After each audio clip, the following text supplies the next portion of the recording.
Olá, meus queridos, tudo bem com vocês? Aqui quem fala é o professor Caio, professor de Física aqui do canal Educação, e a gente está começando mais uma aula de Física diretamente dos estúdios da terceira série. Galerinha, muito bom dia para a galerinha que está acompanhando a gente pelo YouTube, os meus anjos que estão online aqui com a gente, os meus queridos também que estão ao vivo com a gente pelo IPTV. É um prazer tê-los conosco, beleza?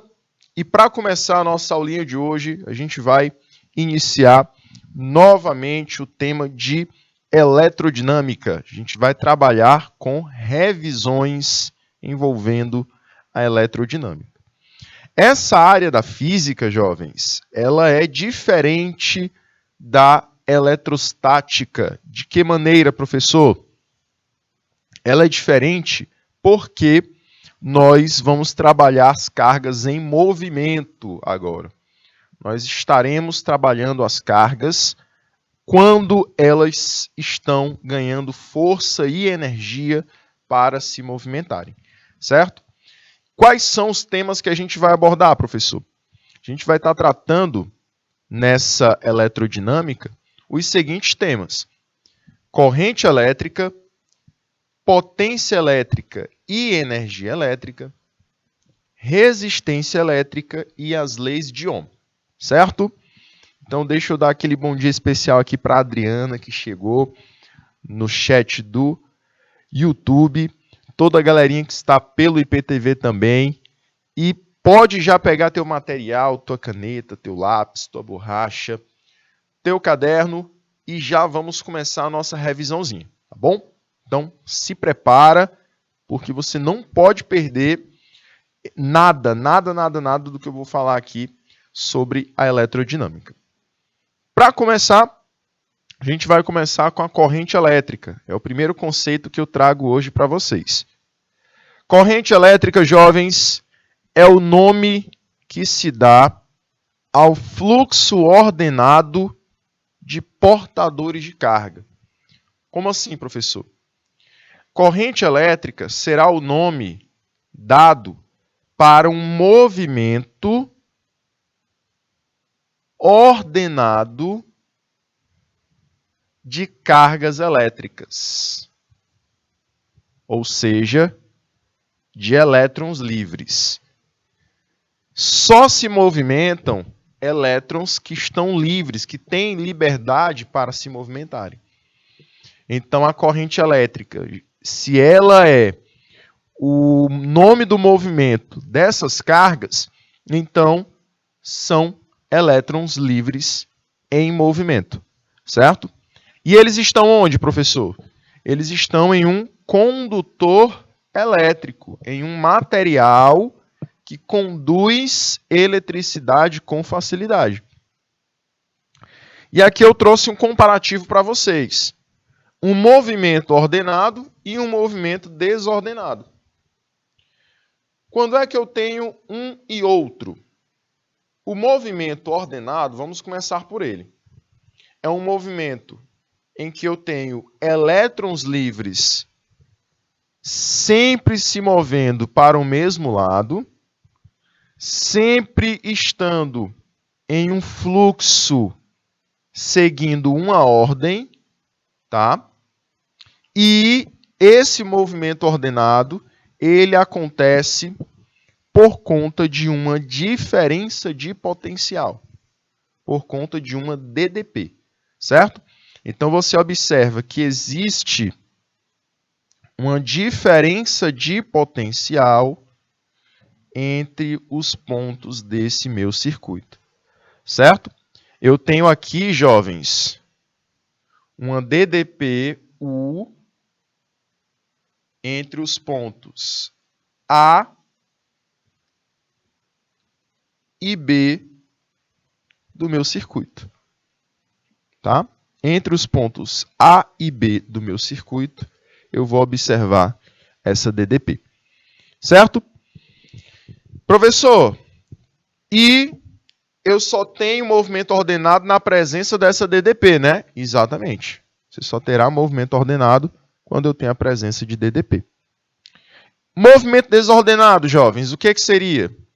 Você teria esses elétrons livres se movendo também, porém, pela ausência de DDP, eles vão se mover de forma desordenada, um fluxo que eu não tenho ideia para onde eles estão orientados.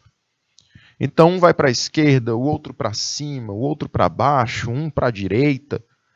Então, eles têm um movimento que não segue um fluxo ordenado, não segue uma ordem. E, a partir daí, eu posso justificar isso. Por quê? Porque eles estão livres, eles são elétrons livres também, já que eles estão se movendo. Porém, como eu não tenho a presença de DDP para direcionar esses elétrons livres, eles vão se mover de forma aleatória, tá? Então, toda a corrente elétrica só é possível devido à presença de DDP. Beleza? Sentidos da corrente elétrica. Quais são os sentidos possíveis para a nossa corrente elétrica? Eu vou começar com o sentido real para vocês. A gente estudou pela primeira vez, quando a gente falou de sentidos da corrente elétrica, que existem dois, né? O sentido real e o sentido convencional. O sentido real é aquele que segue o sentido dos elétrons.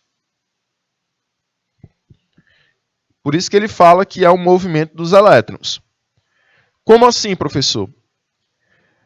Os elétrons, eles são cargas negativas. Pela ideia lá da eletrostática, lá do início do ano, esses elétrons, eles vão se sentir atraídos por cargas positivas, já que eles são negativos, né? Então, galerinha, a ideia é eu ter um fluxo de elétrons que vai ser atraído para o lado positivo do meu circuito, já que esses elétrons eles são negativos. Então é só você imaginar que o sentido real segue o movimento dos elétrons.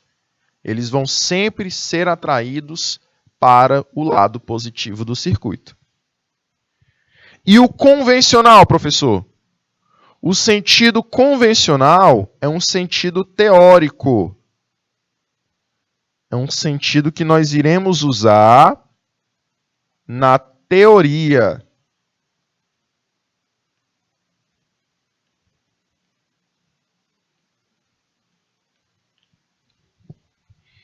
Na teoria. Esse sentido convencional, um sentido teórico, ele já será um sentido diferente do real. De que forma, professor? O sentido convencional, eu tenho a movimentação dos elétrons para o negativo. Para o negativo. Então é o oposto do real, né? Professor, e qual a justificativa disso? A justificativa é você desejar um equilíbrio energético desse circuito. Uma diferença de potencial, ela é um desequilíbrio de energia. Por isso que eu tenho um ponto do circuito que tem mais energia, esse ponto é chamado de potencial positivo, e eu tenho um ponto de menor energia, esse ponto é chamado de potencial negativo. Porém, a corrente elétrica, ela vai produzir um movimento de cargas elétricas tentando equilibrar o circuito. De que forma? Conduzindo essas cargas do positivo para o negativo. Então, por isso que o sentido convencional ele é o oposto do sentido real. O real é do menos para o mais. O convencional é o oposto. Do mais para o menos. Beleza? Galerinha, e a intensidade da corrente elétrica? Aqui chegamos num time interessante, né? Num momento interessante da aula. A corrente elétrica, como eu tinha definido para vocês, é uma quantidade de elétrons que vão se movimentar devido à presença de DDP, de diferença de potencial. Essa quantidade de elétrons, imagina que eu tenha um medidor desse número de elétrons que passam em um determinado trecho do condutor, do fio. Então, imagina que esse trecho seja esse aqui que eu estou rabiscando. Então, toda vez que passa um elétron aqui, o meu medidor vai dizer, ó, passou um elétron, passou 2, passaram 3, 4, e assim por diante. Ele vai contabilizar os elétrons. Quem faz essa contagem de elétrons durante um certo intervalo de tempo? A corrente elétrica.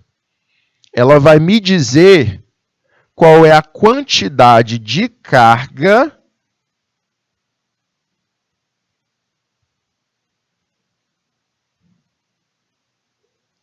que vai se movimentar em um determinado intervalo de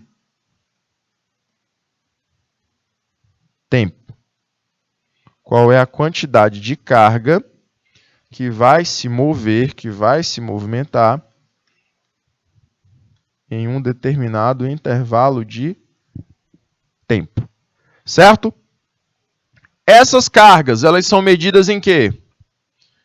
A quantidade de carga é medida em Coulomb. Letra C maiúscula. O tempo será medido em segundos. Szinho. E eu gero então a corrente elétrica I, que é medida em amperes. Tá bom? Então, intensidade de corrente elétrica, o valor da corrente elétrica, é medido em amperes. Show de bola, jovens?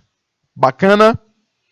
Meus queridos, atenção a um seguinte detalhe.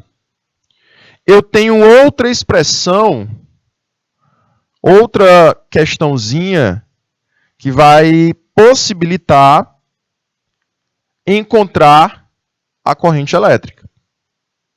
Nós sabemos já que a quantidade de carga ela é o número de partículas, o número de elétrons que são multiplicados pela eletricidade de um elétron apenas. Então, a quantidade de carga ela é um valor múltiplo da eletricidade de um elétron. Substituindo no lugar da quantidade de carga Q, se eu substituir N vezes E, eu vou encontrar aquela segunda expressãozinha, que a corrente elétrica ela é igual a N vezes E dividido pelo tempo. Quem faz o papel do N? Quem é o N aqui, professor? Número de partículas.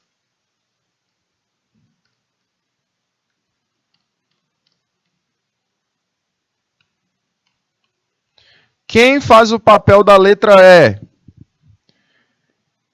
Carga elementar.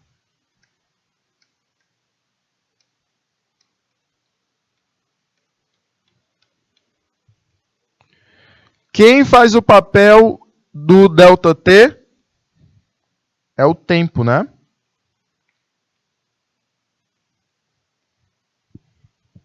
É o tempo. Então você vai ter essas duas expressões para poder calcular a nossa corrente elétrica. Certo? Belezinha, jovens? Como é que tá aí na casa de vocês? Como é que tá aí nas escolas? Bacana, deu para compreender? Lembra que não é a primeira vez que a gente está vendo esse conteúdo, né? A gente já está trabalhando com revisão. E aí? Tranquilidade? Vou então trazer aqui uma questãozinha para vocês. Uma questãozinha do Enem de 2018. Que ele vai falar o seguinte. Com o avanço das multifunções dos dispositivos eletrônicos portáteis, como os smartphones, o gerenciamento da duração da bateria desses equipamentos torna-se cada vez mais crítico. O manual de telefone celular diz que a quantidade de carga fornecida à sua bateria é de 1.500 mAh. Então aqui ele te forneceu o valor do quê? Da quantidade de carga. 1.500 mAh.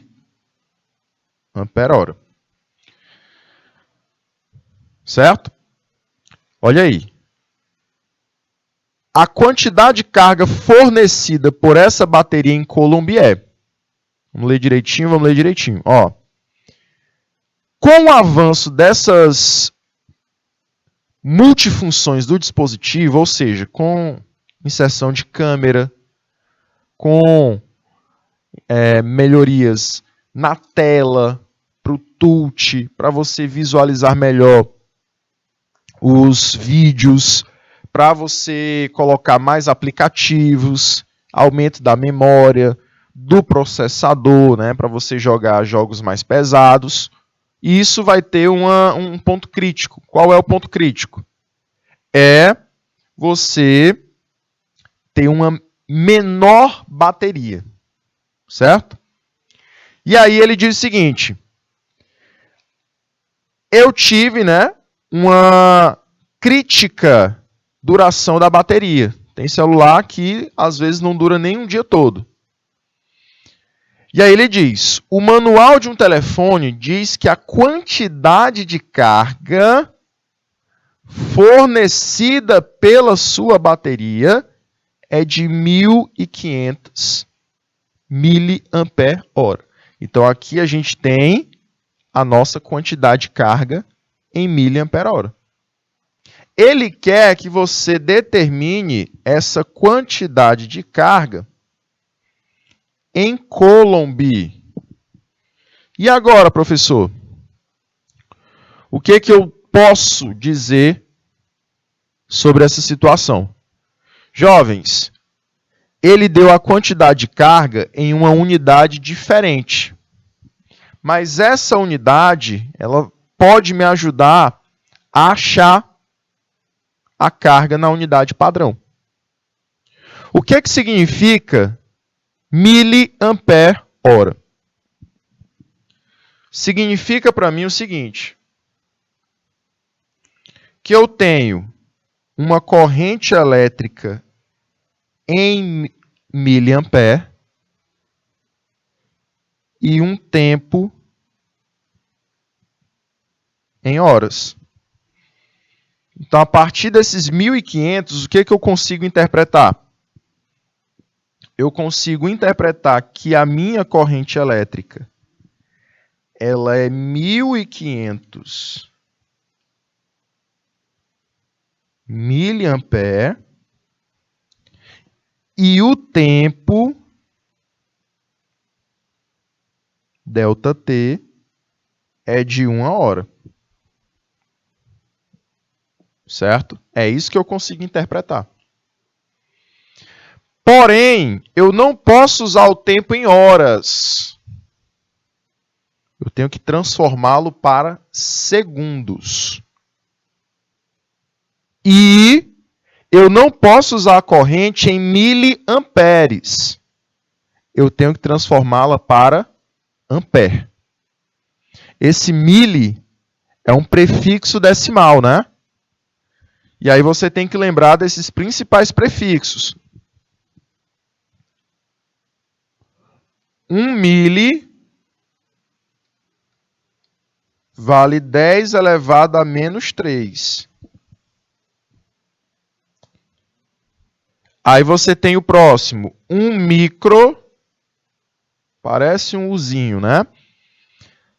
Ele vale 10 elevado a menos 6. Tem um nano, parece um N. Ele é 10 elevado a menos 9. São os principais que a gente vai utilizar, certo? Então, galerinha, nós vamos substituir. Ao invés de usar o prefixo M, que representa mili, nós vamos usar 10 elevado a menos 3. Então, o meu número vai ficar assim, ó. 1.500 vezes 10 elevado a menos 3 amperes.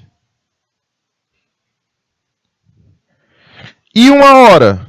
Eu não posso usar 1 hora também, né? Eu tenho que transformar para segundos. Aí você lembra que 1 hora para segundos, você tem que multiplicar uma vez por 60, e aí transforma em minutos. Pega esse valor que transformou em minutos, multiplica de novo por 60 para transformar para segundos. Ou seja, 60 vezes 60, que dá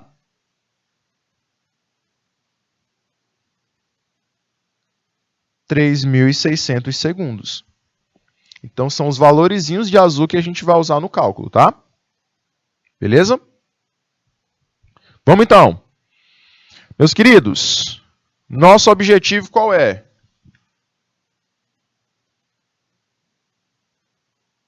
Determinar a quantidade de carga. E a fórmula da corrente qual é? I igual a quantidade de carga dividido pelo tempo. Quem vale o I? Quem vale a corrente elétrica? Era o número de azul, né? 1.500 vezes 10 elevado a menos 3. Quanto vale o tempo? 1 hora, mas a gente não pode usar em horas, a gente tem que usar em segundos. 3.600. Para simplificar para a gente, para tirar essa potência decimal, você pode fazer o seguinte. 10 elevado a menos 3 significa que eu vou mover a minha vírgula 3 casas para a esquerda. Então, o meu número, ao invés de ser 1.500, ficará 1,5. Movi 3 casas para a esquerda. E assim eu posso escrever o seguinte número. 1,5 igual a quantidade de carga dividido por 3.600. Faz a multiplicação aqui, jovens. Então, a quantidade de carga é 1,5 vezes 3.600. E aí? Faz essa multiplicação, vamos lá. 1,5 vezes 3.600. Dá 5.400. Isso em Coulomb. Tá bom? Então vamos ver se tem gabarito aqui pra gente. Letra C é o nosso gabarito. Tá bom? Vou te dar 1 minutinho em cada uma das telas, tá? 1 minutinho no enunciado e 1 minuto na resolução. E a gente volta já já.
Muito bem, jovens. Retornando aqui, quero saber se ficou alguma dúvida.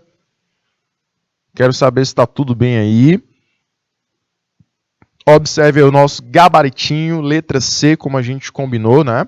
5.400 Coulomb. Vamos então para a próxima questãozinha. Olha aí. Próxima questão, questãozinha 2. Vou deixar para os senhores, tá? Vou deixar para vocês. E aí ele diz assim: a figura mostra a bateria de um computador portátil, a qual necessita de uma corrente elétrica de 2 amperes para funcionar corretamente. Quando a bateria está completamente carregada, o tempo máximo em minuto que esse notebook pode ser usado antes que ela descarregue completamente é. Então, o que ele quer? Ele quer o tempo em minutos, certo? Que eu posso utilizar a bateria desse computador. E aí, galerinha, fica aqui a dica de você usar essa quantidade de carga. A questão te deu na imagem, né? Então tem que observar bem a questão, que às vezes a imagem ela não serve para a questão, não ajuda em nada. Outras vezes a imagem é necessária, né? Então a questão, ela disse para você que a corrente elétrica I vale 2 amperes. Disse que a carga elétrica é de 4.400 miliampere-hora. E quer que você encontre o tempo em minutos. Então, você terá que fazer a mesma transformação que a gente fez agora há pouco, né? Pegar esse miliampere-hora e transformar em uma unidade de pelo menos ampere-hora. De pelo menos ampere-hora. Para você encontrar o tempo em horas e aí depois transformar para minutos. Professor, como é que eu faço para transformar de miliampere-hora para ampere-hora? Certo? Como é que eu faço? Volto 3 casinhas decimais. Volto 3 casas decimais. Vai ficar quanto, professor? Voltando 3 casinhas decimais, fica 4,4 ampere-hora. Então, é esse númerozinho aqui de azul que você vai utilizar. Posteriormente, professor, o que eu vou fazer? Achou o tempo em horas? Achou. Vai transformar de horas para minutos. Como é que eu faço isso, professor? De horas para minutos, o resultado que você encontrar, você vai dividir por 60. Bom? Dei aí a dica, dei tudo que você precisa para encontrar o seu time em horas e eu vou te dar 2 minutinhos para isso, tá? 2 minutos na tela.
Vamos lá, galerinha, vamos lá. Jovens, começando aqui a nossa resolução, tá? Já te dei todas as informações para tu resolver a questão, beleza? Meus queridos, eu tenho uma corrente de 2 amperes. Além disso, eu tenho uma quantidade de carga de 4.400, mas ela não está na unidade padrão que eu necessito. Então eu vou e transformo ela. Transformo ela para quanto, professor? 4,4. Para deixar o mais próximo da unidade que eu preciso. E eu tenho todos esses valores para encontrar o tempo. Porém, como eu disse para vocês, né? A gente vai encontrar o tempo em horas e depois eu vou encontrar o tempo em minutos, dividindo por 60, tá? Galerinha, vamos então primeiramente encontrar o meu tempo em horas, certo? E aí depois nós vamos determinar o tempo em minutos. Tempo em horas, eu utilizo a fórmula geral, a expressãozinha geral da corrente elétrica. Quantidade de carga sobre o tempo. A corrente elétrica vale 2. A quantidade de carga, 4,4. Tudo isso dividido pelo tempo ΔT. E agora, professor? Você faz meio pelos extremos. 2 ΔT é igual a 4,4.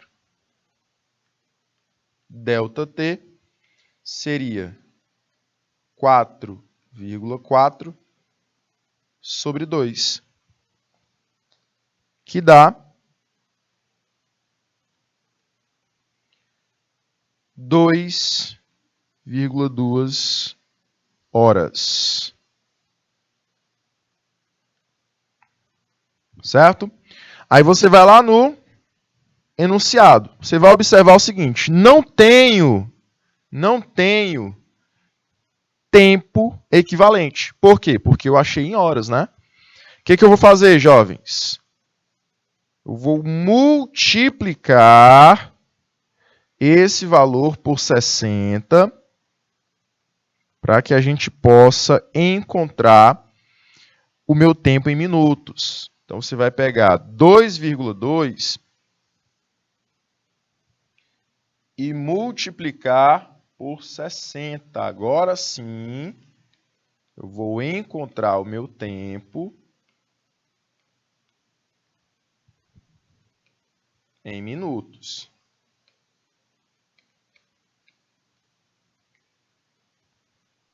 Vamos lá. 2,2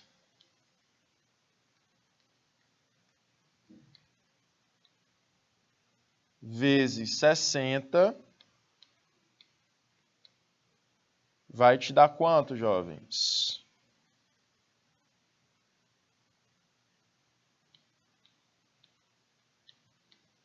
Faz aí esse cálculo. Multiplica aí 60 vezes 2,2. 2 vezes 0 dá 0. 2 vezes 6 dá 12. 2 vezes 0 dá 0. Você coloca aqui do lado, porque não pode colocar embaixo do outro 0, né? E aí, 2 vezes 6 dá 12 novamente. Soma tudo, e aí nós encontramos 0, 2, 3, 1. Tenho uma vírgula, então eu fico com 132 minutos. Esse é o meu tempo em minutos que eu posso utilizar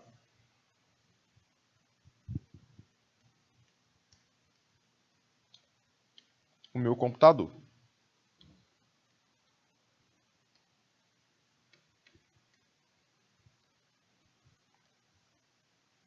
Ok?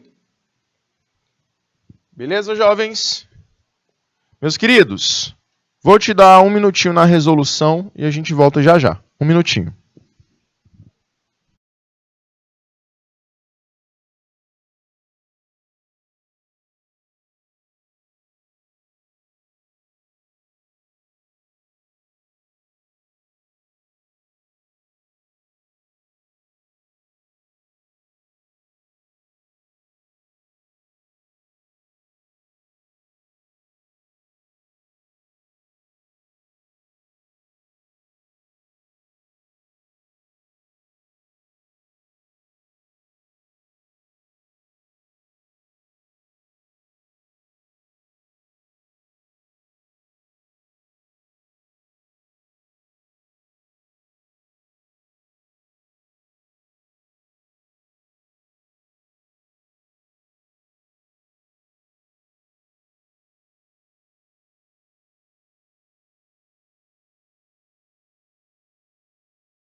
Muito bem, jovenzinhos, muito bem. Voltando então para a nossa aula, temos aqui a soluçãozinha. Você observa que deu exatamente 132 minutos, não é isso?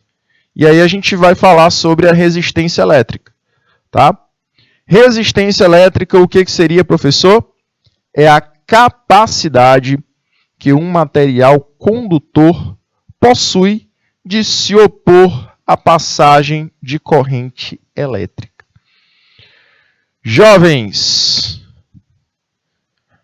quando eu tenho um material com a característica de se opor à passagem de corrente elétrica, na presença de uma diferença de potencial, eu tenho, galerinha, a presença, então, de um efeito.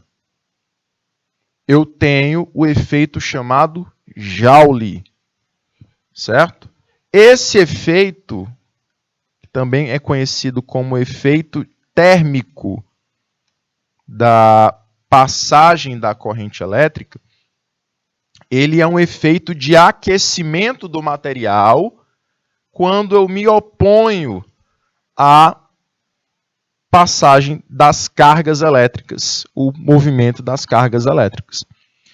Essa resistência elétrica que nós conhecemos como R, ela possui então essa característica de se opor à passagem de corrente elétrica e eu gero o efeito térmico, eu gero o que nós conhecemos como efeito Joule. Tá bom?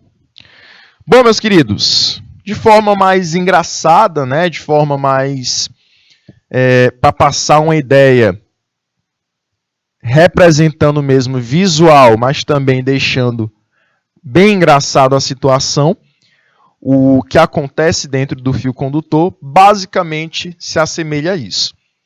Eu tenho um rapazinho aqui com uma corda. Esse rapazinho, ele é o ohm. E o ohm, galerinha, ele vai representar a resistência elétrica.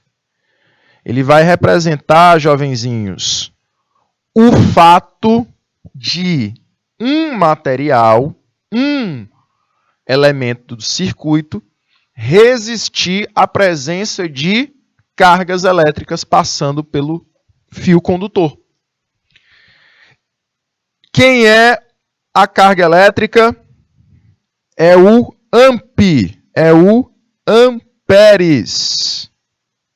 Ele representa a corrente elétrica, uma quantidade de carga elétrica que se movimenta durante o tempo.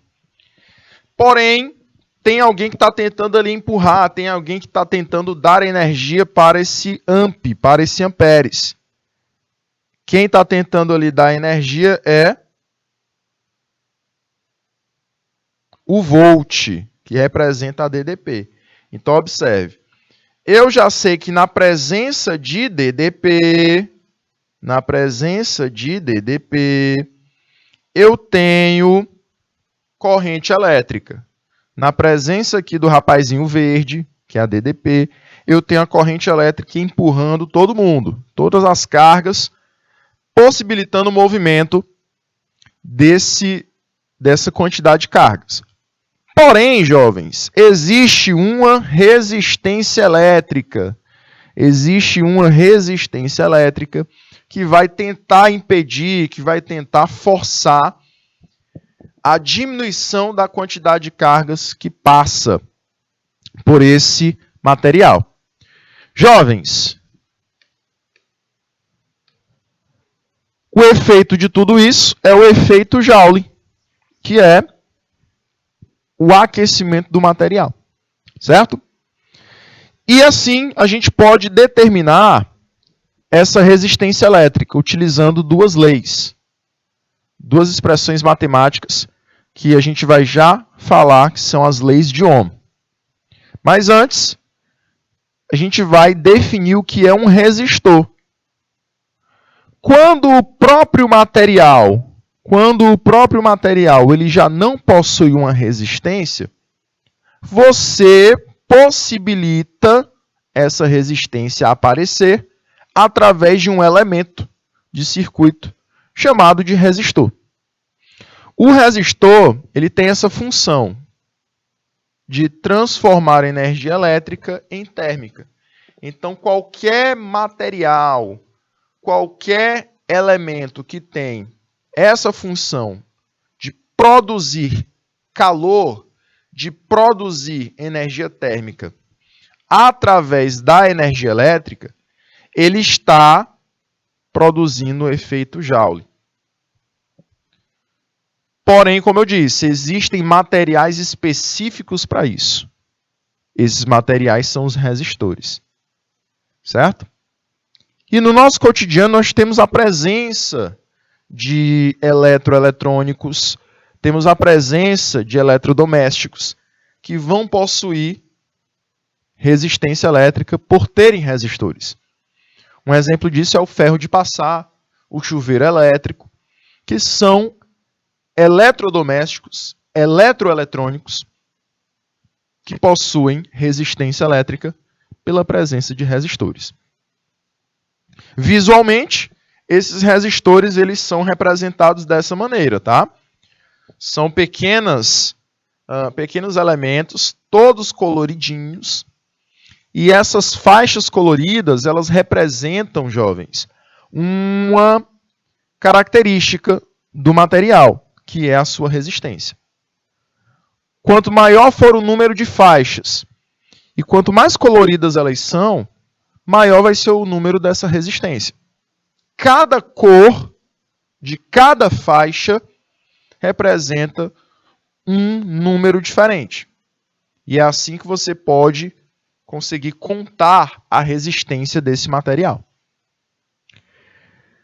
O símbolo de resistência, o símbolo de resistores, é o Rzinho com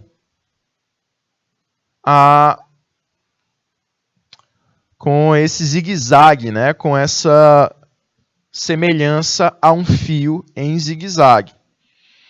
Esse resistor, ele tem essa simbologia, tá? Mas também tem uma outra simbologia também que a gente pode representar. Ele representa um retângulozinho com dois polos e um Rzinho em cima. Então ele pode ser representado dessas duas maneiras, tá? Através dessa que eu acabei de desenhar ou da primeira que já está representada na imagem, né? Então, onde você observar esses dois fios, você estará observando um resistor. Como é que eu posso representar matematicamente essa resistência, professor? Através das leis de Ohm. A primeira lei de Ohm, ela vai estabelecer uma relação entre a DDP e a corrente elétrica da seguinte maneira. DDP é U, resistência é R e I é a corrente elétrica. Então, U, que é a DDP, será o produto de R vezes I. Se eu quero, então, encontrar a resistência, eu divido a DDP U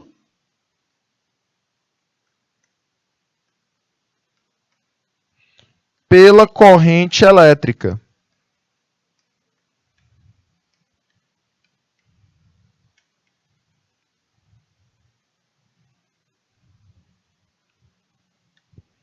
Tá bom?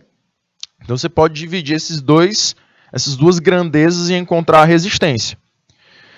Unidades do Sistema Internacional. Resistência elétrica está em ohm. Tensão elétrica em volt.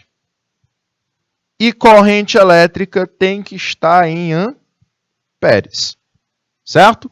É isso que a gente vai observar através da nossa primeira lei de Ohm. Temos também uma segunda lei, professor. Qual é a segunda lei? A segunda lei é a lei que fala da resistência associada à geometria do fio. Tá?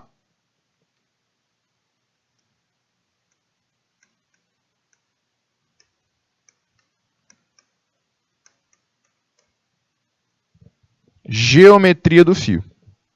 Como assim, professor?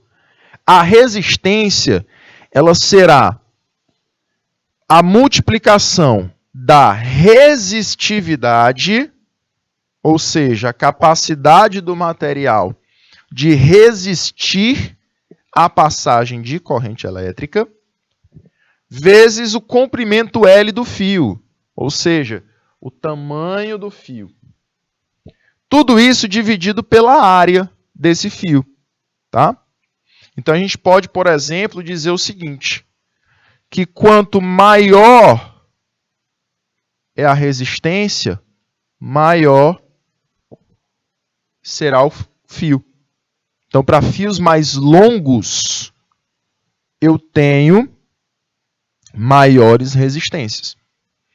Por isso, por exemplo, que você tem fio de uma geladeira, de uma TV, de um ventilador, são fios maiores, né? São materiais que eles precisam de grandes resistências. Porém, para fios mais finos, eu também tenho grandes resistências, porque eu tenho que passar poucas cargas por aquele fio. Agora, quando eu tenho, por exemplo, uma cafeteira, é um exemplo, uma cafeteira. A cafeteira, ela tem um fio muito grosso. Por quê? Porque ela necessita passar muitas cargas e essa quantidade de carga gerar um aquecimento. Tá? Então, por isso que a área do fio da cafeteira tem que ser grande e a resistência pequena. Jovens, a gente vai ficar por aqui na nossa aula de hoje, no nosso encontro de hoje. Porém, a gente também tem próximas aulas no sábado letivo e também na próxima terça-feira. Então, eu encontro vocês nessas aulas. Ficamos por aqui. Tchau, tchau.